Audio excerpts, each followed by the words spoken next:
Good morning, everyone. This week's Monday meditation comes from Psalm 33. Yesterday being the third Sunday of Advent, and we talked about joy. I want to read you this psalm because it starts off with joy, and I hope that it'll bless you this week. Psalm 33, beginning in verse 1. Shout for joy in the Lord, O you righteous. Praise befits the upright. Give thanks to the Lord with the lyre. Make melody to him with the harp of 10 strings. Sing to him a new song. Play skillfully on the strings with loud shouts.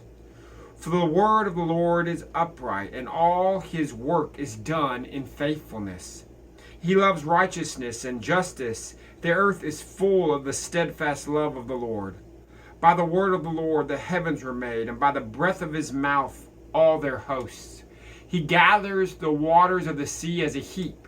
He puts the deeps in storehouses. Let all the earth fear the Lord. Let all the inhabitants of the world stand in awe of him.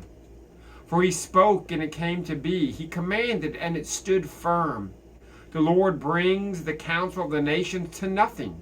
He frustrates the plans of the peoples. The counsel of the Lord stands forever, the plans of his heart to all generations.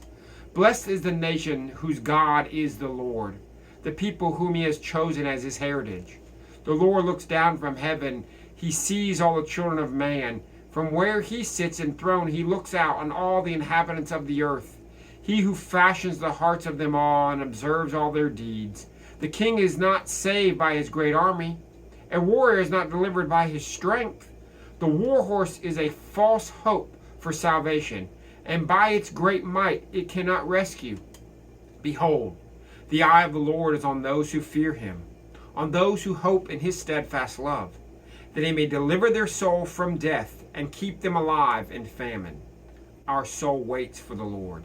He is our help and our shield, for our heart is glad in him, because we trust in his holy name. Let your steadfast love, O Lord, be upon us, even as we hope in you. Let your heart be filled with joy today and this week, not because of anything in particular that God has done, but simply because God is. In verses 20 through 22 of this psalm, the psalmist very clearly is waiting for God to do something, but yet in verse 21, his heart is glad, and it's glad because it trusts in the Lord. If your heart is focused on the Lord, it will be full of joy. And that's my prayer, that this week your heart will be full of joy. God bless.